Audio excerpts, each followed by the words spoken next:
할렐루야. 우리 좌우에 이렇게 인사하도록 할까요? 새해 하나님의 복 많이 받으세요. 네, 방금 우리 기도해 주신 분은 우리 2026년 중고등부 청소년부를 담당해 주시는 우리 노춘수 장로님입니다. 항상 우리를 위해 애쓰시고 기도해 주시는 거에 감사한 마음을 가지고 우리 또 올 한 해 열심히 또 준비해 봤으면 좋겠습니다. 말씀 경청문 우리 같이 읽도록 할게요. 하나님, 오늘 주신 말씀은 나를 향한 하나님의 음성임을 믿습니다. 이 말씀이 나를 살립니다. 이 말씀이 나를 회복시킵니다. 그러므로 이 시간 다른 것에 나의 시선을 빼앗기지 않겠습니다. 오직 하나님 말씀만 경청하겠습니다. 아멘. 네, 오늘 말씀은 에베소서 2장 1절에서 10절까지의 말씀으로 새해의 시작, 부흥의 시작이라는 제목으로 말씀 전하겠습니다. 우리 같이 말씀 보도록 하겠습니다. 그는 허물과 죄로 죽었던 너희를 살리셨도다. 그때 너희는 그 가운데서 행하여 이 세상 풍조를 따르고 공중의 권세 잡은 자를 따랐으니 곧 지금 불순종의 아들들 가운데서 역사하는 영이라. 전에는 우리도 다 그 가운데서 우리 육체의 욕심을 따라 지내며 육체와 마음에 원하는 것을 하여 다른 이들과 같이 본질상 진노의 자녀이었더니 긍휼이 풍성하신 하나님이 우리를 사랑하신 그 큰 사랑을 인하여 허물로 죽은 우리를 그리스도와 함께 살리셨고 너희는 은혜로 구원을 받은 것이라. 또 함께 일으키사 그리스도 예수 안에서 함께 하늘에 앉히시니 이는 그리스도 예수 안에서 우리에게 자비하심으로써 그 은혜의 지극히 풍성함을 오는 여러 세대에 나타내려 하심이라. 너희는 그 은혜에 의하여 믿음으로 말미암아 구원을 받았으니 이것은 너희에게서 난 것이 아니요 하나님의 선물이라. 행위에서 난 것이 아니니 이는 누구든지 자랑하지 못하게 함이라. 우리는 그가 만드신 바라 그리스도 예수 안에서 선한 일을 위하여 지으심을 받은 자니 이 일은 하나님이 전에 예비하사 우리로 그 가운데서 행하게 하려 하심이니라. 아멘. 네, 여러분 반갑습니다. 우리 중학교 1학년 한번 손들어 볼까요? 오, 우와, 이번 중학교 1학년들 엄청 예쁘네요. 물론 작년 중학교 1학년이 안 예쁘다는 얘기는 아니에요. 근데 우와, 다들 엄청난 미인이에요. 우리 중고등부의 아마 핵심적인 인물이 될 것 같네요. 너무 좋아요. 네, 저는 우리 중고등부 담당하고 있는 조준일 목사고요. 인사는 나중에 우리 목사님들하고 같이 하도록 할게요. 오늘은 말씀 보는 시간인데 말씀 듣는 시간인데 다 같이 허리 펴고 펴야 돼요. 네, 허리 펴고 고개 들고. 네, 우리 청소년 부서는 예배에서만큼은 조금의 양보도 하지 않습니다. 그래서 핸드폰 전부 다 우리 선생님들에게 맡겨주시기 바랍니다. 예배 중에는 전부 다 핸드폰을 거둡니다. 우리 선생님들에게 전부 다 맡겨주세요. 핸드폰을 선생님들에게 맡기지 않으면 우리 청소년부에서 예배를 못 드립니다. 다 맡겨주세요.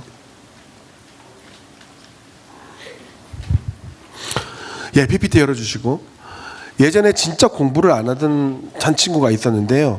새 학년이 되면은 전부 다 이게 새 책을 막 사잖아요. 그러니까 공부를 진짜 안 하던 제 친구가 어느 날 학교에 막 가방에 책을 가득 넣는데 전부 다 새 책인 거예요. 진짜 새 책 보면 엄청 기분 좋잖아요. 하얗고 막 백색에 막 그 전과목 문제집을 다 사가지고 들어오면서 딱 펴서 첫 장을 열어서 자기 이름을 막 쓰는 거예요. 쫙 쓰는 거예요. 그래서 제가 물었죠. 니 뭐 한대? 이렇게 물으니까 공부 이렇게 얘기하는 거예요. 한 번도 그런 적이 없었던 놈인데 공부를 한다는 거야. 깜짝 놀랐어요. 이제 이 친구가 마음을 잡고 공부를 하겠다는 거죠. 새하얀 문제집에 이름을 쓰고 첫 장을 여는 이 친구가 되게 멋있어 보이더라고요. 야, 첫 마음이 대단하구나. 진짜 대단하구나. 더 놀라운 게 있어요. 1년이 지났는데 그 문제집들은 똑같이 하였어요. 얼마나 책을 잘 보존하는지. 그냥 박물관장 하면 딱이야. 그냥 책에 구겨짐도 없고요. 첫 마음이 하루도 안 돼서 사라진 거죠. 공부해야 되겠다라는 첫 마음이 사라진 거예요.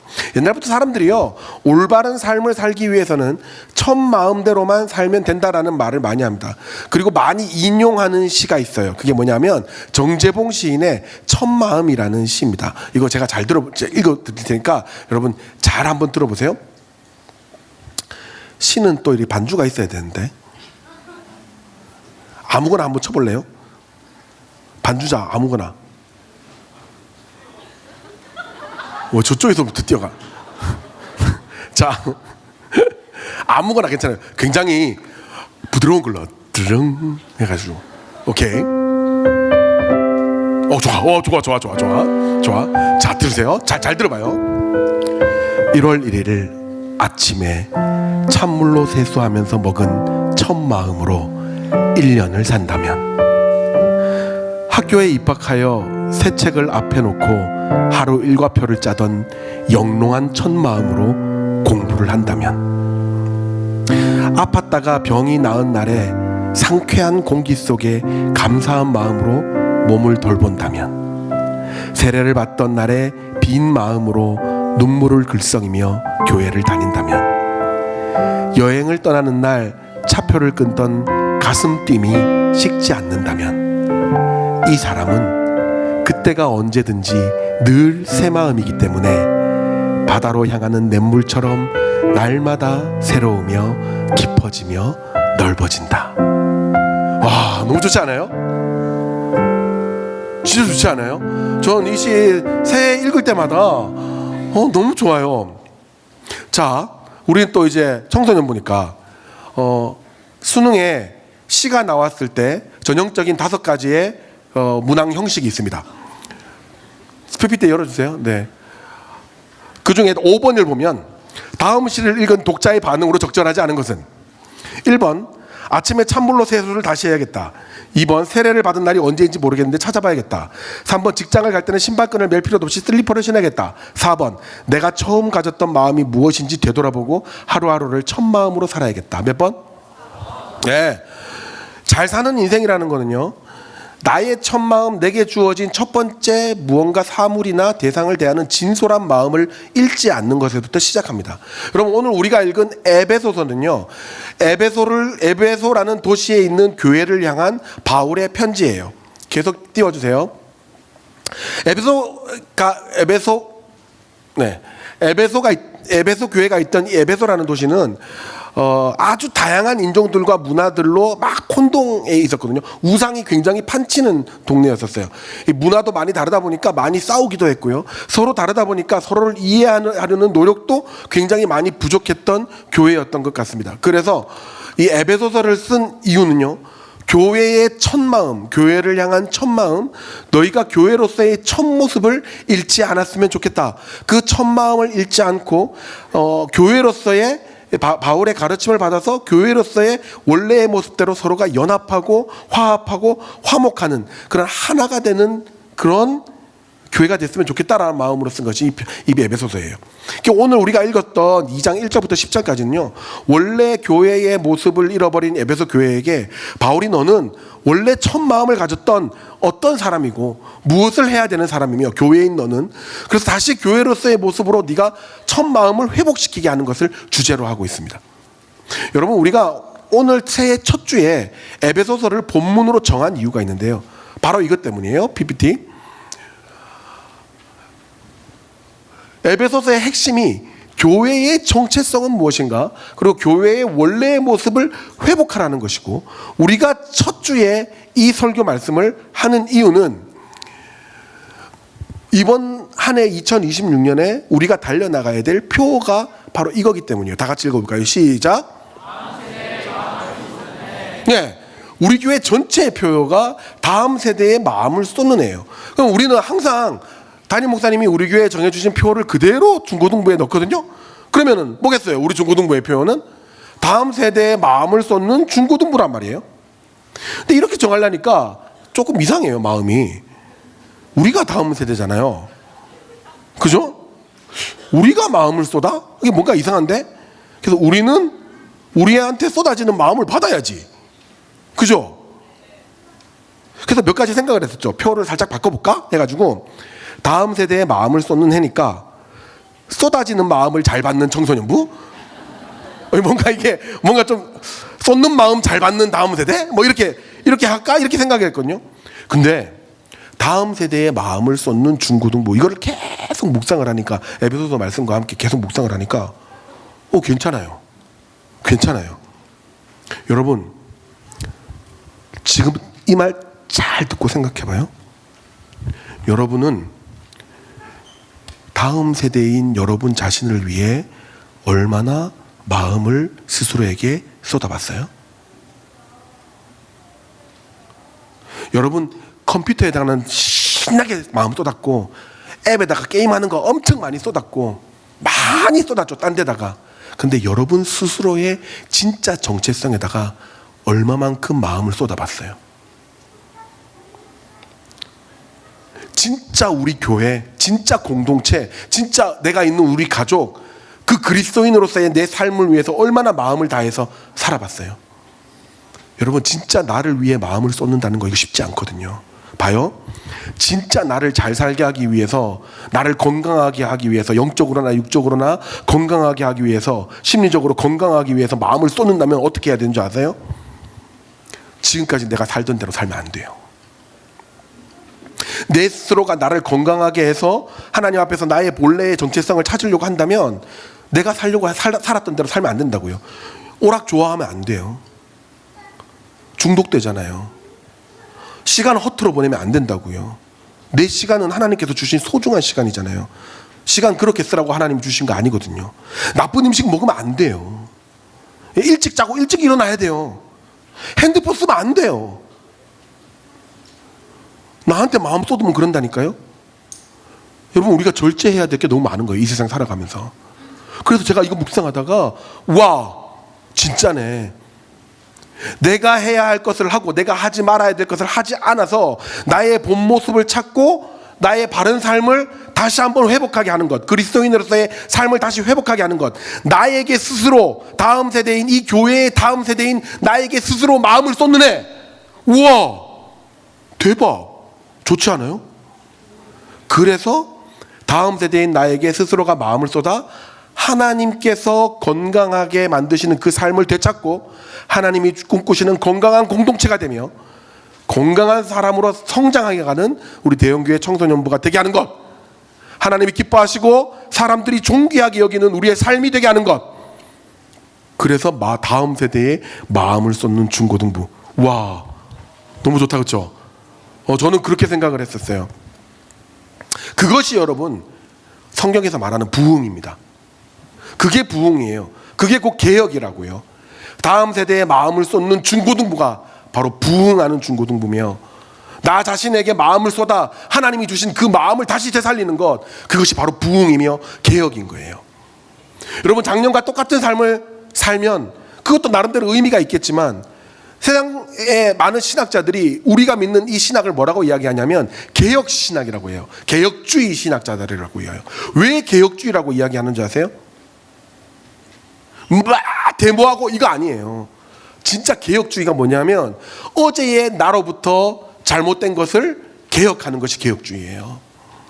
우리 스스로를 개혁하고 마음을 쏟아서 참된 부흥을 맛보는 2026년 우리 사랑하는 청소년부가 되기를 예수님의 이름으로 축복합니다. 그럼 어떻게 해야 되느냐? 바울이 그 이야기를 하고 있어요. 우리 PPT 볼까요? 첫 번째, 우리 다 같이 읽어볼까요? 시작. 예, 오늘 에베소서 1장부터 10장까지 그 결론은 10절에 있는데요. 그 10절에 뭐라고 하냐면, 오늘 1절부터 3절까지가 이렇게 나와요. 우리가 죄인이었던 걸 이야기해요. 우리 원래의 모습이 죄인이었다라고 이야기를 해요. 허물과 죄로 죽었던 사람이라고 이야기해요.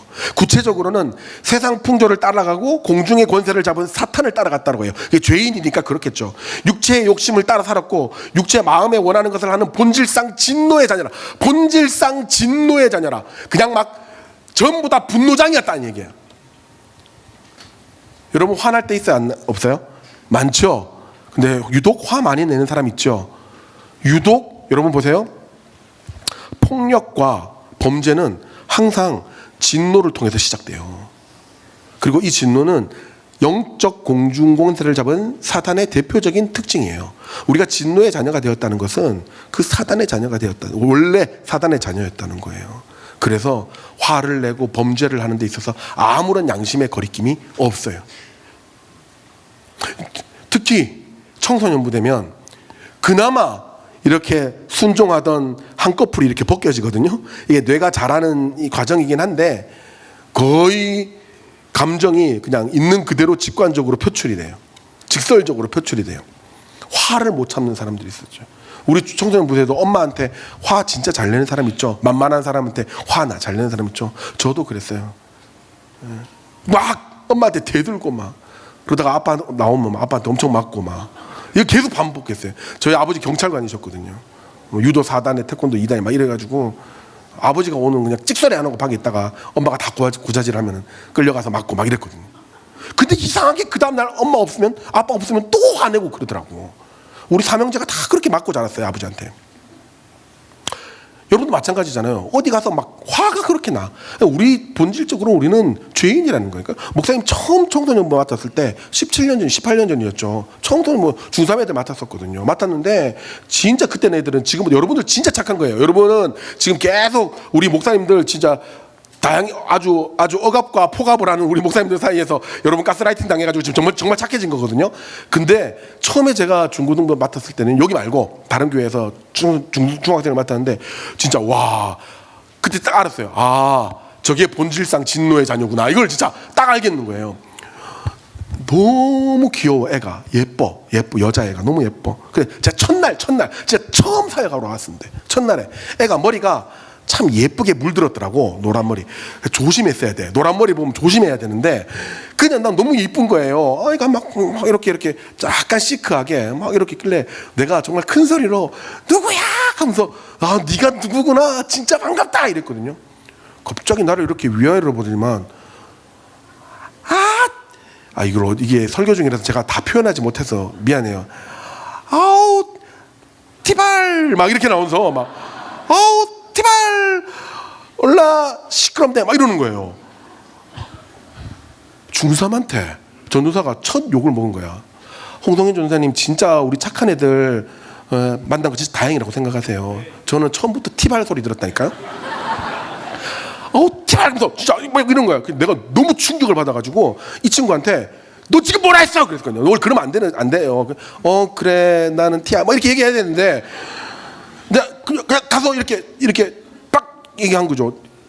너 뭐야? 너 왜 그래? 얘기해. 너 뭐야? 이런 거야. 사실 그때 지금보다 훨씬 어릴 때인데 근데 꼰대 짓을 한 거지. 뭐야? 너가 막 이러니 갑자기 눈 부락해서 시끄럽잖아! 막 이런 거야. 근데 순간 생각했어요. 정신병자인가?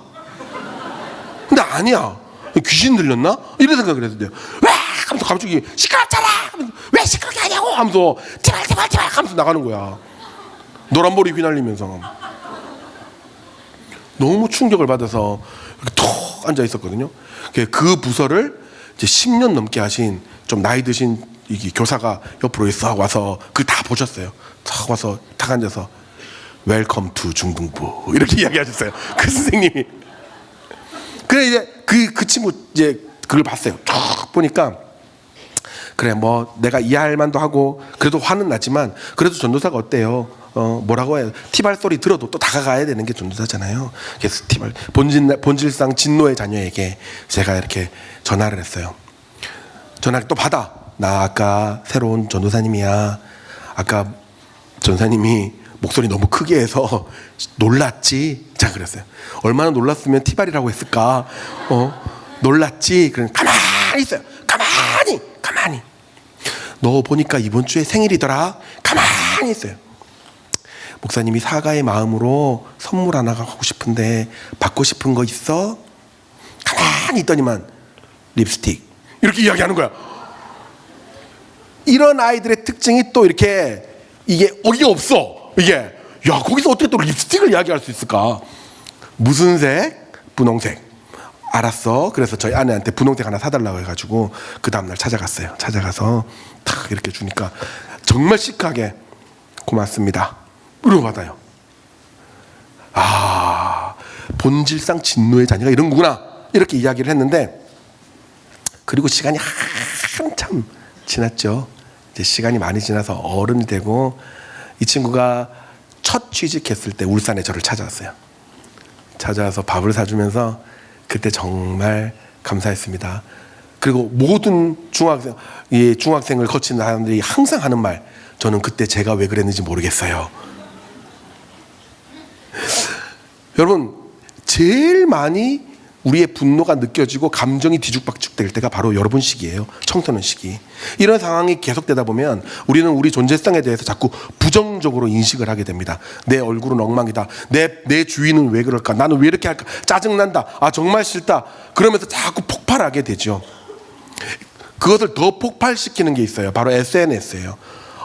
나는 이렇게 힘들고 짜증나고 화가 나는데 얘는 잘 사는구나. 얘는 예쁘구나. 같은 나이인데 얘는 뭐 이렇게 금수저야. 여러분, 이 비교 의식이 또 우리에게 들어오기 시작을 하거든요. 이게 얼마나 위험한지 몰라요. 이것을 계속 보면서 자기의 자아 정체성은 계속 낮아지게 되고 자기가 얼마나 귀한 사람인지 모르게 되고 점점 자기는 실패한 인생, 남들은 성공한 인생, 그래서 반사회적인 성향으로 변하게 돼요. 그래서 PPT 주세요. 네. 그래서 호주나 북유럽 쪽에서는 벌써 중학생까지는 SNS를 못하는 금지 법안이 통과되고 있습니다. 우리나라도 빨리 이런 게 통과됐으면 좋겠어요. 인스타 이거 다 없애버려야 돼. 지 라면 먹는 걸 왜 내가 봐야 돼? 그걸 보면서 내가 맛있겠다 이런 걸 왜 느껴야 되냐고. 그러니까 근데 이게 얼마나 위험하냐면요. 그냥 이렇게 해서 단순히 심리적으로 영적으로 비교 의식이 느꼈다 이것만이 아니라 육체적으로도 물리적으로도 우리의 뇌가 썩어가는 것과 똑같은 현상이 일어난다는 거예요. 이게 이제 브레인 랏이라고 해가지고 썩은 뇌 썩음이라는 단어가 2024년에 옥스퍼드 대학의 가장 핵심적인 단어로 가장 유행하는 단어로 뜯겼어요. 이렇게 드러났어요. SNS나 쇼츠나 릴스를 보면서 내 영혼을 팔아먹는 자들의 뇌가 점점 썩어가고 있다는 거예요. 마약 중독자의 뇌와 비슷해지고 있다는 거죠. 아마 여러분 느꼈을까요? 침대에서 이렇게 왼쪽으로 쇼츠 보다가 1시간, 오른쪽으로 릴스 보다가 1시간, 그리고 게임하다가 2시간, 그래서 4시간 누워봤죠? 침대 돌면서. 다 알아요. 나도 해봤으니까. 나도 모르게 SNS를 보는데 나도 모르게 1시간이 지나가더라니까요. 이러다 보면 내 자아 정체성은 어떻게 돼요? 원래 내가 가지고 있었던 정체성보다 한없이 밑으로 떨어지게 되죠. 브레인 랏이 일어나는 거예요. 비교를 통해서 여러분 절대 만족감을 얻을 수 없어요. 친구가 좋은 옷 사가서 SNS에 올려서 인스타에 올려서 나도 이거 입어야겠다 해서 그거 입으면 행복할 것 같아요? 아니요. 그거보다 더 좋은 옷을 입은 애들이 또 인스타에 나타나요. 아무리 인스타 따라해봐요. 행복해지는가? 절대 행복해지지 않습니다. 아무리 댓글 많이 달려봐요. 그 중에 부정적인 댓글 하나만 달려도 여러분 다 무너져요. 그런데 자아가 아주 튼튼하면요. 아무리 부정적인 댓글이 달려도 칭찬이 달려도 거기에 나의 존재가 달려있는 게 아니에요. 그거를 회복시키는 게 에베소서라는 겁니다. 예전에 목사님이 어떤 모임을 하는데 가장 그 모임 중에서 가장 우울하고 자기 존재감이 떨어지고 자기 존중감이 떨어지는 애가 있었어요. 항상 뭘 하면 나는 못해요. 나는 인생이 실패자예요. 막 계속 그런 거예요. 한 3번 정도 그렇게 모임을 하고 난 다음에 도대체 얘의 인생은 어떤 인생인가? 여자였거든요. 얘의 인생은 어떤 인생인가? 그래가지고 아유 그래 너는 학교는 어디야? 그러니까 서울대 국문학과요. 이러는 거예요. 나 어이가 없어서 이거 또 갑자기 열이 확 올라와가지고 서울대 국문학과인데 왜 그렇게 삶을 비관적으로 봐? 그러니까 서울대는 뭐예요? 국문학과인데. 야 여러분 그 당시는 지금 서울대 국문학과 갔으면 지금도 서울대 국문학과 대단하지만 그 당시에 서울대 국문학과면 진짜 수재들만 가는 데였거든요. 근데 이해가 안 되는 거예요 얘가. 근데 보니까 계속 비교를 하면서 살아요. 계속 비교. 그러면 행복이 있을 수가 없죠. 참된 게. 그럼 우리는 어떤 자세를 가져야 되는가? 여러분 이것만 알고 가도 돼요. 허리 펴고 고개 들고 똑바로 보세요. 제가 여러분만 볼 테니까 여러분도 저만 보세요. 자, 오늘 에베소서 2장 10절에 바울은 이렇게 이야기를 합니다. 넘겨주세요. 너희는 그가 하나님께서 만드신 바다라고 이야기해요. 만드신 바다. 여기서 만드신 바다라는 말이 포이에마라는 단어를 써요. 이 포이에마가 뭐냐면 이게 가장 여기서 핵심적인 단어인데요. 영어 단어 이 시, 포엠, 이 POEM 이게 여기서부터 출발한 거거든요. 이 단순하게 너희는 내가 만들었다 이 뜻이 아니라 이것은 포이에마는 작품이다라는 뜻이에요. 이 작품, 예술가가 혼신을 다해서 만든 작품, 걸작품을 얘기하는 거예요. 그러니까 우리는 하나님께서 우연하게 만든 그런 어떤 대상이 아니라 그분의 정교한 설계와 그분의 사랑이 담긴 아주 예술적인 그런 것을 담고 있는 그런 어마어마한 존재라는 거예요. 나도, 너도, 너희도 그냥 물건이 아니라는 거예요. 그러니까 보세요. 목사님 박물관 진짜 좋아하거든요. 진짜 안 어울리죠. 제가 박물관 되게 좋아해요. 안 어울리죠. 그러니까 선생님 막 이렇게 이야기해요. 안 어울리죠. 근데 저 진짜 박물관 좋아해요. 그래서 저랑 놀러 가면 항상 제주도 가족들이 만약에 제주 놀러 가잖아요. 그럼 저는 있는 박물관 없는 박물관 다 가려고 해요. 그러면 이제 제 아들하고 아내하고는 혼자 가 이렇게 이야기해요. 저 진짜 박물관을 좋아하거든요. 근데 제가 가본 박물관 중에 참 좋았던 박물관이 미국의 메트로폴리탄 미술관하고 그리고 영국의 대형 박물관을 되게 좋아했었어요. 갔는데 메트로폴리탄 박물관을 갔는데 그때 딱 마침 반 고흐 특별전을 하는 거예요. 반 고흐. 여러분 제가 미술에 엄청난 조예가 있고 이러진 않아요. 근데 고흐라면 누구나 다 알고 있잖아요. 누구나 다 들어봤잖아요. 명작. 근데 걔의 진품을 걔란다. 그분의 진품을 이렇게 쫙 진열을 했다니까 얼마나 가슴이 뛰어요. 그래서 그 반 고흐가 혼신의 힘을 다해서 그려놨던 그 그림들을 보러 간 거죠. 여러분 포에이마가 그런 거예요. 하나님이 만드신 작품이라서 하나님의 혼신의 힘을 다해서 만들어낸 각자가 만드는 작품이니까 이게 얼마나 대단한지 몰라요. 여러분 얘 누구예요? 얘 누구? 그쵸? 오뎅 아니야. 로댕에 생각하는 사람. 야, 얼마나 감동을 했는지 몰라요. 예? 여러분 이거는요 하나님이 만드신 작품이다라고 하는 것은 하나님의 혼신의 힘을 다해가지고 고흐가 자기의 작품을 만들어냈듯이 혼신의 힘을 만들어서 만들어냈다는 거예요. 그러니까 이거는 비교할 수 있다 없다. 여러분 로댕하고 이 오뎅하고 그리고 반 고흐의 이 농부 작품하고 비교할 수 있어요 없어요? 어느 게 대단하다 어느 게 더 좋다라고 비교할 수 있어요 없어요? 없죠. 왜냐하면 작품이니까요. 각자 다른 사람이 최고의 혼신을 다해서 만든 작품이니까 이거는 비교 자체가 불가능한 거라고요. 여러분 농부 보세요. 제가 이거 보고 진짜 한참 서 있었어요. 잘생기지도 않았고 아름답지도 않았고 그렇지만 누군가의 혼신이 담긴 작품이니까 그 자체만으로 고귀한 거예요. 우리도 마찬가지예요. 비교해 보세요. 저보다 키 큰 사람 있죠.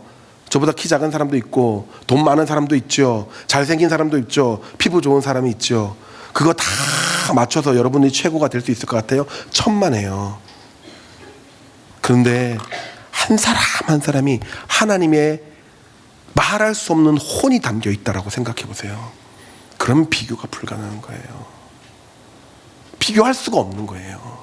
여러분 우리 목사님들 4분 계시잖아요. 여기 이제 전사님까지 오면 5분. 나이는 누가 제일 젊겠어요? 이따가 인사할 홍성인 전사님이 제일 젊어요. 미혼이에요. 부러워. 근데 우리 키는 누가 제일 커요? 강아람 목사님 키 180, 축구선수 출신, 육상선수 출신. 부러워. 그다음에 저기 성성 목사님 안 부러워. 그다음에 우리 이원철 목사님 안 부러워. 근데 또 보면 이원철 목사님의 성향을 보면 와 내가 못 가지고 있는 거 엄청난 걸 가지고 있거든요. 성성 목사님 제가 도저히 따라갈 수 없는 위트와 기세를 가지고 있어요. 야 어떻게 처음 왔는데 저렇게 기세 있게 할 수 있을까? 부러워 죽겠어요. 뭔 일을 하더라도 혼을 담아서 일을 해요. 그래서 내가 야 처음 왔는데 어떻게 저렇게 할 수 있지? 라고 부러울 때가 되게 많아요. 그런데 여러분 보세요. 그거 하나하나 제가 다 따라갈 수 있겠어요? 아니요. 천만에요. 하나님이 성성 목사님 아름답게 만드셨고 강아람 목사님 아름답게 만드셨고 이원철 목사님 아름답게 만드셨고 저도 아름답게 만드셨어요. 아멘? 비교가 아니에요. 그냥 나 하나가 가장 이 세상에서 고귀한 사람이라 여기서부터 시작하는 거예요. 여러분 상품은 비교할 수 있어요. 우리 고3들 항상 수능 전에 제가 꼭 이렇게 기도해주고 이야기를 하거든요. 수능 치고 난 다음에 대학 붙는 개수대로 초코파이 한 상당씩 달라 이러면 항상 제가 이제 요 시즌 되면 초코파이가 이제 가득 쌓여요. 막 어마어마하게 쌓여요. 막 그래서 주는 애도 있고 안 주는 애도 있는데 너희들은 다 줬으면 좋겠어? 초코파이 고3들 꼭 줘. 그렇지? 한 개 붙을 때마다. 그래서 어떤 친구는 막 7개, 8개 막 들고 오는 친구, 7개, 6개 이렇게 들고 오는 친구도 있고요. 어떤 친구는 안 해요. 그런데 여러분 보세요. 제가 그때마다 오리온 초코파이라고 꼭 이야기를 해요. 롯데 갖고 오지 말아라고 이야기하거든요. 미안해요. 제가 롯데를 싫어하는 게 아니고 초코파이가 맛이 달라요. 제가 확실하게 맛이 달라요. 이런 2개 사가지고 꼭 비교해 보세요. 오리온이 훨씬 더 촉촉해요. 부드럽고 촉촉하고 그래요. 네. 롯데는 뭔가 바스라져. 쿠키 같아. 그래서 초코파이는 오리온 이런 게 있어요. 그래서 여러분 비교돼야 안 돼요. 같은 초코파이지만 롯데하고 오리온은 비교가 된다고요. 이번에 우리 은서 회장 전 회장이 목사님 너무 초코파이만 먹으면 힘드시니까 몽쉘통통하고 예스하고 섞어서 사가세요. 너무너무 개념 있는 친구예요. 이렇게 들고 왔어요. 근데 이제 딱 그걸 펼쳐놓고 보니까 우리 목사님들이 나는 몽쉘이 더 좋아. 나는 OS가 더 좋아. 이렇게 이야기를 하더라고요. 비교가 돼요. 상품이니까. 여러분 상품은 비교가 돼요. 그런 작품은요. 로댕의 것이 더 나으냐 고우의 것이 더 나으냐 더 낫다라는 비교를 할 수가 없어요. 근데 여러분은 뭐야? 포에임. 너희들은 상품이 아니라 작품이라고 이야기하는 거예요.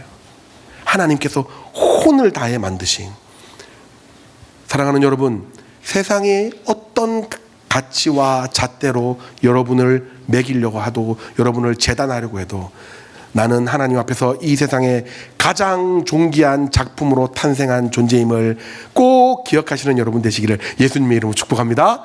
아멘. 자, 그러면 그렇게 작품으로 태어났어. 그러면 이제 뭐 하나? 전시돼야 돼? 그거 정말 역시 1학년 정말 대단하네. 예, 우리에게 있어서 작품으로 만드신 이유가 있어요. 그게 뭐냐면 두 번째 읽어볼까요? 시작. 우리의 목적은 선한 일을 하는 것이. 오늘 보면 하나님께서 그렇게 이야기하셨어요. 10절에 너희를 하나님께서 작품으로 만드셨도다. 그리스도 예수 안에서 선한 일을 하기 위하여 지으심 받은 자니 하나님께서 행하게 하실 것이다 라고 이야기.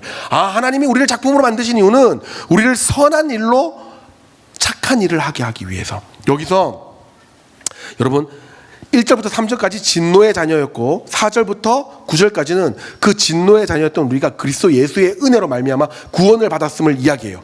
그 구원을 해주신 이유가 뭐냐? 그래서 다시 선한 목적으로 다시 원래 상태로 돌리신 이유가 뭐냐 하면 바로 선한 일을 행하게 하려 하심이라는 거예요. 여러분 여기서 이 선한 일은 단순히 휴지를 줍는다 이런 게 아니에요. 이게 뭐냐 하면 하나님의 성품과 뜻대로 이 땅에서 살아내는 활동들을 이야기해요. 이 착한 일이라는 것이. 그래서 나 혼자 잘 먹고 잘 사는 게 아니라 내가 하나님의 뜻대로 순종하며 살아가게 하기 위하여 하나님께서 우리를 그렇게 작품으로 만드셨다는 거예요. 자, 여기서 선한 일, 이 헬라어는요 단순히 착한 일, 자선 활동을 하는 게 아니라 우리 구원받은 자로서 우리가 어떤 태도로 인생을 살아갈 것인가 그 태도와 자세를 이야기하는 거예요. 그 다음에 너희들이 행하게 하려 합니다라는 이 뜻은 정확하게 하나님께서 길을 만드셨고 그 길을 따라 순종하며 걷는 것을 이야기해요. 자, 정리해 볼게요. 하나님을 믿는 자로서 하나님의 말씀에 순종하며 그 하나님께서 만드신 그 길들을 따라가는 자, 그 자가 선한 일을 하는 자며 하나님의 존귀한 삶을 사는 자가 된다라는 겁니다. 자, 그러면 우리 적용해 볼게요. 여러분 가정에서 지금 어떻게 살고 있어요? 여러분 가정은 하나님께서 가장 가까운 곳에 숨겨놓은 하나님의 작품들의 생활 영역이에요. 여러분이 하나님의 작품이라면 여러분의 엄마는요 하나님의 작품이죠. 여러분의 아버지는요 하나님의 작품이에요. 여러분 이제 화난다고 방문 시계 닫고 그러면 안 돼. 막 엄마가 뭘 좀 하라고 했다고 왜 내 일에 참견하는데? 엄마가 옷 좀 마음대로 빨았다고 왜 내 옷을 엄마가 마음대로 빠는데? 네가 산 게 아니잖아. 안 그래? 방문 딱 열고 들어갔는데 왜 내 방에 마음대로 들어와? 네 방이야? 잘 생각해봐. 네가 산 방이야? 아니잖아. 왜 너는 엄마 집에 마음대로 들어가? 아니 생각해보라고. 내 방에 마음대로 들어오는 게 아니라 네가 엄마 집에 마음대로 들어간 거야. 그럼 네가 집을 사서 살든지. 안 그래요? 맞잖아요. 그러니까 화낼 이유가 없어요, 여러분은. 그저 감사와 고마움밖에 없는 거예요. 근데 우리가 본질상 진노의 자녀니까 그게 안 되잖아. 근데 하나님께서 이야기하는 거예요. 너의 본 모습을 회복할 때, 네가 하나님의 말씀대로 순종하며 살아갈 때 너는 이제 하나님의 말씀 앞에서 가정에서 온유해져야 된다는 거예요. 사랑하는 여러분, 우리 어머니 아버지 역시 하나님의 귀한 작품임을 알고 나의 편의를 위해 존재하는 자가 아니라 하나님의 작품으로서 여러분에게 효도받고 존귀함을 받아야 되는 존재임을 기억하고 부모님께 잘하는 여러분 되시기를 주의 이름으로 축복합니다. 두 번째, 교회입니다. 여러분, 교회는 우리가 전부 다 은사를 받은 자로서 하나님 앞에서 다 같이 성장하는 하나님의 공동체입니다. 여러분, 다 각자 다른 모양의 작품으로 지음받았어요. 서로 다른 사람들인데 서로 다르게 연결해서 하나님께서 큰 작품을 만들어내시는 거예요. 우리 목사님들 5분은, 전사님하고 목사님 5분은요 다 다른 성향을 가지고 있어요. 얼마나 좋은지 몰라요. 다 다른 성향인데 우리 이원철 목사님은 이따가 인사하겠지만 여러분, 티도 이런 티가 없어요. 그런 티를 뭐라고 하죠? 개티라고 이야기하잖아요. 진짜 완전 진짜 별명이 칸트예요. 칸트. 네, 딱 진짜 저분 행동을 보면서 시계를 맞춰도 될 정도야. 딱 맞는 시간에 밥 먹으러 가. 그런데 일도 얼마나 정확하게 해내는지요. 진짜 그래서 진짜 부러워요. 저는 그렇게까지 안 되거든요. 우리 아까도 얘기했지만 송성 목사님 완전 마음에 사랑과 열정이 충만해요. 완전 극 F. 완전 F 중에 초 F. 근데 열정이 충만하니까 내게 주어진 일에 진짜 무슨 일든 잘하고 싶고 이것으로 인해 만족감을 주고 싶은 거예요. 진짜 이거 말할 수 없을 정도로 내가 보니까 너무 감동적이에요. 둘이 안 맞잖아. 안 맞잖아요. 둘이 안 맞아요. 근데 행복해요. 내가 봤을 때는. 그래서 계속 같은 방 주려고 제가 생각 중인데 행복해요. 둘이. 왜냐하면 내가 못하는 것을 저분이 하고 내가 잘하는 것을 저분이 또 못하고 이게 하나가 되어가는 거니까. 교회가 그런 곳이에요. 각각의 은사대로 하나님께서 작품을 만들고 또 작품을 만드신 그 은사들이 연결돼서 하나님의 큰 작품이 연결되는 곳이 바로 이 교회인 거예요. 그래서 여러분이 잘 하고자 하는 여러분의 하나님께서 주신 은사를 교회에서 발휘했으면 좋겠습니다. 미디어 팀이든 찬양팀이든 아니면 봉사든 수련회든 어디든지 여러분 헌신하셔서 꼭 필요한 사람이 됐으면 좋겠습니다. 그리고 또 하나, 아파하는 지체들을 돌보는 여러분 됐으면 좋겠습니다. 여러분, 교회 통계상 이렇게 한 줄에 한 명, 이렇게 한 줄에 한 명은 정말 삶이 힘든 사람이라고 합니다. 교회 장의자의 한 명은 어쩌면 삶을 포기하고 싶을 정도로 힘든 사람이라고 합니다. 우리 반에 아니면 우리 중등부에 그런 사람이 있는지 또 지켜보고 기도해주는 그런 사람 됐으면 좋겠습니다. 여러분, 핵심은 그거예요. 우리를 하나님께서 선한 일을 하기 위해 작품으로 만드신 것은 나의 잘남으로 나의 편함으로 이 세상을 살기 위함이 아니라 공동체를 세워나가며 우리가 함께 성장해 가기 위해 교회되게 하기 위해서 하나님은 만드셨고 그 교회되는 것이 바로 부흥입니다. 여러분, 그렇게 세워진 공동체에 가고 싶어요? 안 가고 싶어요? 가고 싶죠. 그 공동체에 가면은 회복이 되고 그 공동체에 가면 은혜를 받고 그 공동체에 가면 맛있는 거 사주고 그 공동체에 가면 좋은 사람이 있고 그 공동체에 가면 예쁜 사람이 있고 그 공동체에 가면 잘생긴 사람이 있고 그 공동체에 가면 정말 안 좋은 게 하나도 없으면 거기가 부흥돼요, 안 돼요? 부흥되죠. 그것을 부흥이라고 이야기하는 거예요. 어떻게든 끌어와서 숫자를 높이는 게 부흥이 아니에요. 부흥이 뭐냐? 모두가 하나님 지으신 작품으로서의 정체성을 회복하고 그곳이 행복해지며 그것이 하나님 앞에서 성장하는 공동체가 되었을 때 이 교회 진짜 좋더라, 이 중고등부 진짜 좋더라 해서 막 찾아와서, 이번에 우리 희망행복 보세요. 여러분, 희망행복 이번에 9,000명 넘게 왔거든요. 9,000명. 근데 그분들한테 선물이라고 준 건 후라이팬 한 개였어요. 여러분, 그 추운 때 영하 7도 되는데 후라이팬 한 개 때문에 9,000명이 오겠어요? 아니에요. 다른 교회에서는요, 추첨해서 차를 준다고 해도 그만큼 안 와요. 왜 오는 줄 아세요? 그분들을 전도하는 우리 교회 성도들이 우리 교회는 진짜 교회라는 자부심이 있기 때문이에요. 우리 교회는 진짜 좋은 교회다라는 자부심이 있으니까 자기에게 소중한 사람을 데리고 오는 거예요. 우리가 그런 공동체가 됐으면 좋겠습니다. 우리 중고등부 진짜 좋은 중고등부야. 야, 우리 와봐. 우리 목사님들 와서 우리 목사님들 한번 만나봐봐. 우리 목사님들 생긴 거는 좀 겁나게 생겨도 진짜 좋아. 만나서 밥 먹으면 진짜 좋아. 우리 선생님 소개해줄게. 우리 선생님하고 잠깐 이야기해봐봐. 너무너무 좋아. 우리 공동체 수련회에서 한번 기도 한번 해봐봐. 진짜 모든 게 치유돼. 그렇게 성장하는, 부흥하는 우리 중고등부 되기를 주의 이름으로 축복합니다. 말씀을 마무리할게요. 여러분, 제가 작품 이야기로 시작했으니까 작품 이야기로 마무리를 할게요. 제가 고흐의 이 작품들을 보다가 제일 PPT 열어주세요. 제일 마음에 들었던 작품이 바로 이 작품이었어요. 고흐는 삶을 굉장히 깊이 묵상하면서 그 삶을 드러냈었는데요. 고흐가 그린 그림 중에 유독 다 떨어진 신발이 되게 많았어요. 어떤 신발은 농부의 신발이었고 어떤 신발은 작업대의 신발이었고, 근데 중요한 건 그 신발을 신은 사람은 등장하지 않아요. 항상 그 신발만 이렇게 탁 이렇게 있어요.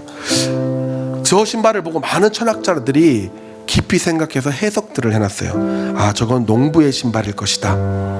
그러면서 하이데거라는 사람은 이렇게 이야기를 해요. 농부의 힘겨운 발걸음이 담겨있다.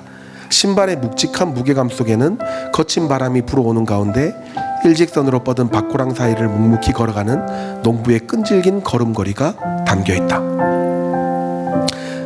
고흐의 신발이라는 사물을 통해서 어쩌면 고흐는 자기의 인생뿐만 아니라 우리가 스스로의 인생을 돌아볼 수 있게끔 작품을 만들어 놓은 건지도 모릅니다.